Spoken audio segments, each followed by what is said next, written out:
Hello and welcome to the Learning Love Podcast, brought to you by the Learning Love Foundation, helping people transform how they love, live, and lead. I'm your host, Dr. Mark A. Hicks, and I want to thank you for joining us today as we spend some time learning love. Love is the answer. Now all we have to do is explore all the questions. And today's question gets to a very big concept. It's such a big concept that a lot of people don't even think about it. They don't even really explore the idea. They make assumptions based on their family background and never really wrestle with the concept. And the question is this: which is more important, finding the right person or putting forth the right effort within the relationship? There's two different schools of thought on this. One is when you find that right person, you find that soulmate, you find that person that is your true connection, well, then things will work. You don't really have to jump through a lot of hoops or put forth a lot of effort if it's the right person because, hey, you're soulmates. And everything sort of flows naturally with soulmates, or at least that's the idea. And you assume that things will go well in a relationship because you have found that right person. A lot of people then, when they get into a relationship and things aren't working, they begin to think, maybe I made a mistake. Maybe this wasn't my soulmate. Or more popular is the idea they changed. They're not the person I married 20 years ago, 30 years ago, 10 years ago. They changed. Well, it may not be so much that they changed, although all of us do change over the years. It might be that you didn't put forth the right effort into the relationship over the years, and that's the other side. Some people believe that, hey, nobody's perfect. You're not going to find that perfect person. You're not going to find that person that is that perfect connection. You're not going to have that one person where everything just is right. It's more about the effort you put into it. It's more about the effort that the effort you put in every day, how you treat that person, and how you build the relationship. Also valid points, yet many people run into a problem because you cannot build a good relationship with a toxic person. You just cannot. You cannot build a good relationship with an abusive person. Now, can that person change and no longer be toxic or abusive? Yes, but you can't change them. They must decide to change on their own without your help. Of course, you can support them in that change if they choose to, but they're going to have to get some therapy. Okay, and a lot of it. I do not know a situation where an abuser becomes a nice person, where a toxic personality radically changes without getting some help. It takes a lot of help because these people who are abusers, that are toxic people, that are violent people, have a lot of stuff happening in their life. They have a lot of stuff in their background most of the time, and they have some serious disorders that need to be treated. So you cannot just treat a person nice and expect them to overcome their toxic, violent, or abusive tendencies. So we are left with the reality that it requires both. You absolutely must find the right person. Now, am I talking about a perfect person? No, that person doesn't exist. There is no such thing as a perfect person. However, while people do have their flaws, not everyone is toxic. Not everyone is abusive. Not everyone is dealing with some serious mental, emotional disorders. So, if you are of the mindset that, well, anybody will do as long as I'm attracted to them, as long as I have a physical attraction to them, I can build a romantic relationship because I'll be nice to them, I'll be kind to them, I'll treat them right, I'll love them unconditionally, I'll love them even when they make mistakes, and sooner or later, they'll see how much I love them and they'll reciprocate. That's a great idea that never works. I've seen this many, many times.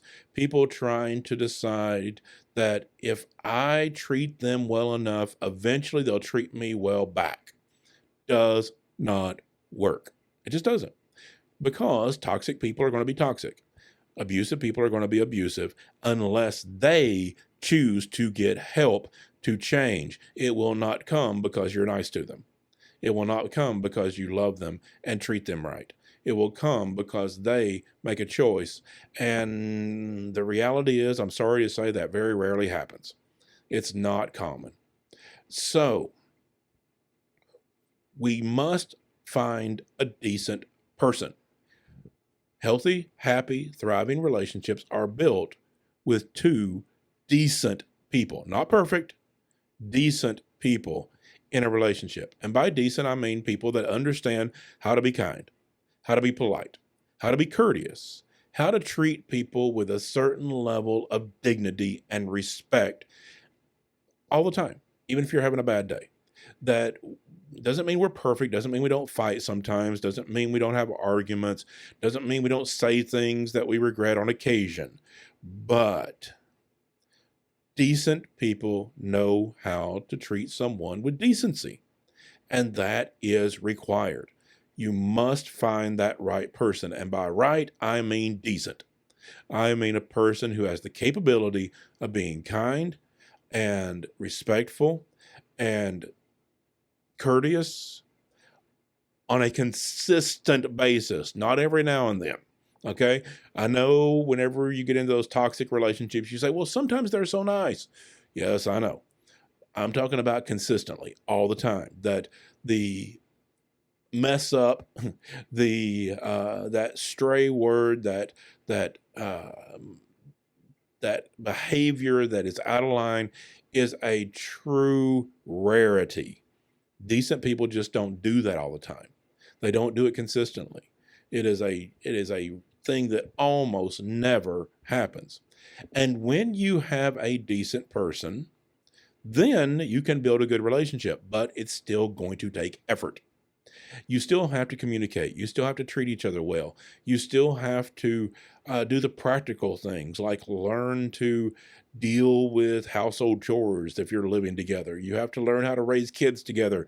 You have to learn how to deal with money issues. You have to do all the practical things. You have to be affectionate with one another. You have to be kind to one another. You have to treat each other well. You have to put in the time and the effort to make that relationship work.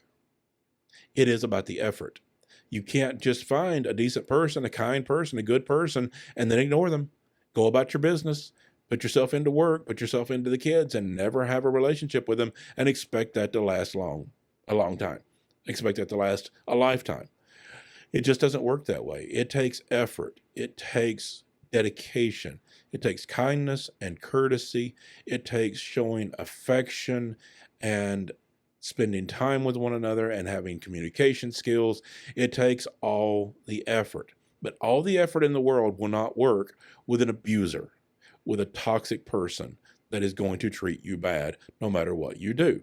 And so this idea of, if I can just find that right person, everything will work. No, it takes effort to make a relationship work. Even if you find the best person in the world, you find that great person that is just fabulous in every way, it still takes effort. Because you know what? When you're raising kids and you're trying to get the money together for your mortgage or your rent, and you're trying to do the household chores, and you're trying to work full time, and you're trying to work out the problems of life, it takes effort.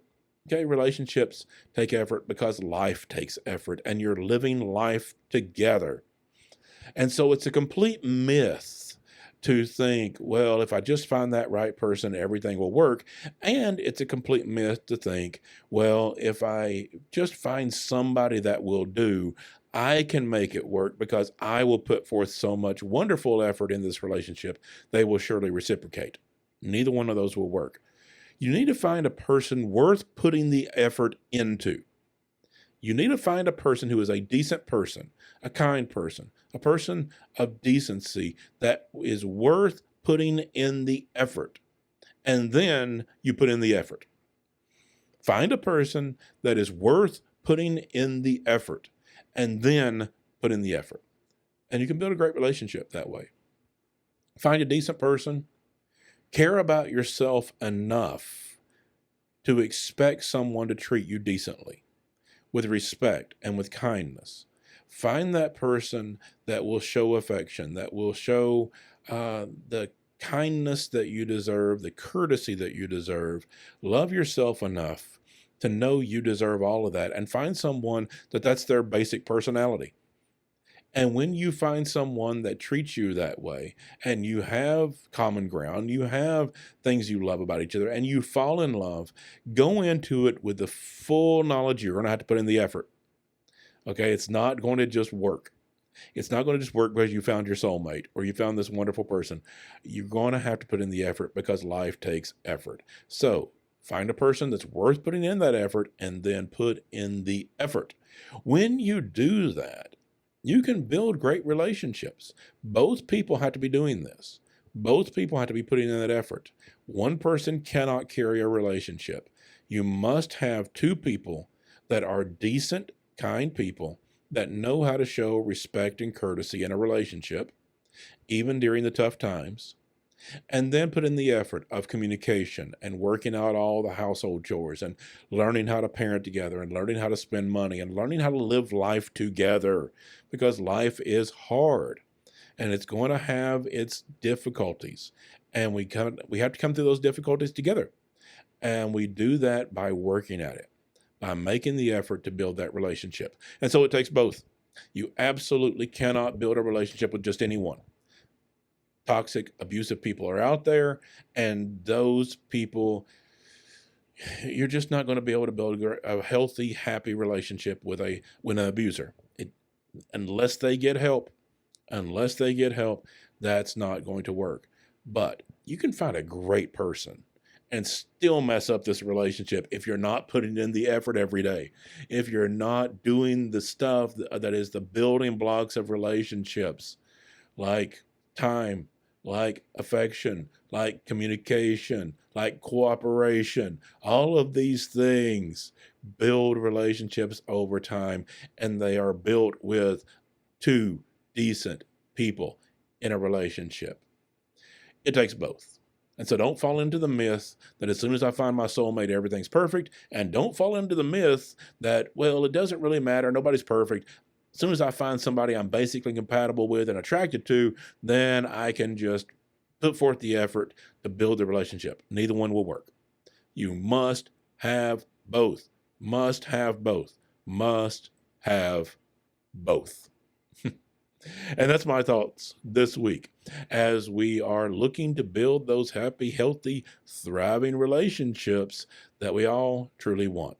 I hope you'll go to our website, learninglovefoundation.com. You'll find a lot of good stuff there, including links to buy my book, Learning Love, Building a Life That Matters, and Healthy Relationships That Last. I hope you pick up your copy.